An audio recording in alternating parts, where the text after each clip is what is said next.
A big barbecue event is on the calendar in celebration of Owensboro first responders. Jake Boswell is with the Owensboro Chamber of Young Professionals. Gabby Bradley is the Community Engagement Specialist for Wendell Foster, and that's the partnership, right, today Yes. for this event? So, Gabby, tell us about your role as the Community Engagement Specialist and how that kind of resonates with this event. Sure. So I always like to tell people being a community engagement specialist is basically a fancy word for marketing. So we do all of the marketing, fundraising, development. We are a nonprofit that supports people with disabilities, and we've been supporting people with disabilities in both Western Kentucky and Southern Indiana for 3/4 of a century. So we've been around for a really long time, and that's why we were just thrilled that CYP was interested in joining us for this event that we started in 2018. And it's just a way to say thank you to these first responders who put their lives on the line every day. Every single day. Yes. So, Jake, just talk about the organization's part of it, and also the bank has been a part of this as well. Absolutely, yeah. Independence Bank will have volunteers there this year, as they have in years in the past. But for the first time, Chamber Young Professionals will be a part of this, and I'm a part of that group as well.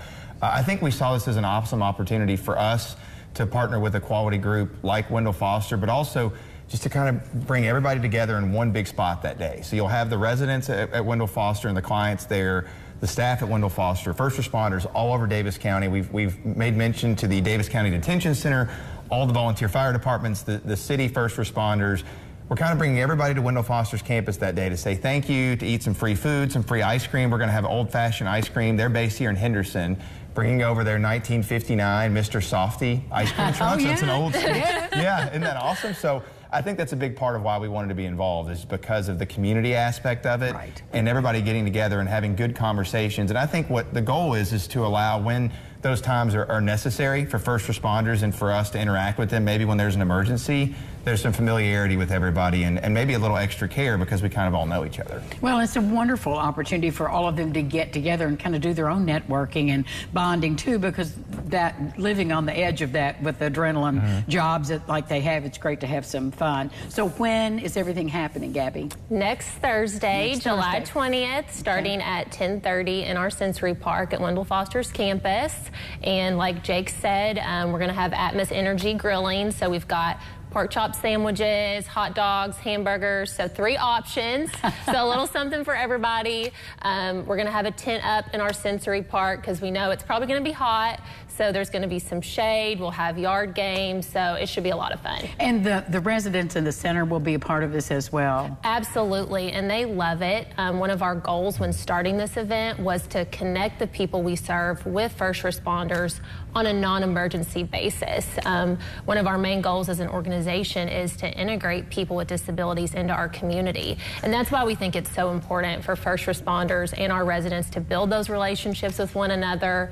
They really enjoy seeing the police officers and the firefighters there. Well, it's just a great way to strengthen the community all the way around. Absolutely. When you have those conversations rather than divisive conversations. Yes. Unifying ones as well. How many people do you think will be there? We're hoping a lot more than in years past. Yeah. I mean, I think we're prepped to feed anywhere between 200 to 500 people. Oh, so wow. we're kind of prepping. And this event is in its 5th year. I mean, it's one that's relatively well known around the first responder community. And we're just trying to spread that, especially to the volunteer firefighters who maybe have day jobs, for them to try to come and make time. But we're also going to be delivering food to some of those folks as well, like dispatch. They can't leave and come over at the Owensboro Police Department. We're going to bring some food to them. I think it's going to be a lot of fun, and I think, too, one of the things that's awesome is Wendell Foster's campus, and Ron knows this, he's done some things with them, is really, really state-of-the-art, really nice, a unique place that people from all over the country come to because of the unique things that they provide, and it's just going to allow a lot of people to see that firsthand. That's wonderful. Well, thank you both. It's good to see you. Good to meet you, Gabby. You too. Have fun on the 20th. Big barbecue for first responders. We'll be back with Amanda Bennett right after this. Stay with us.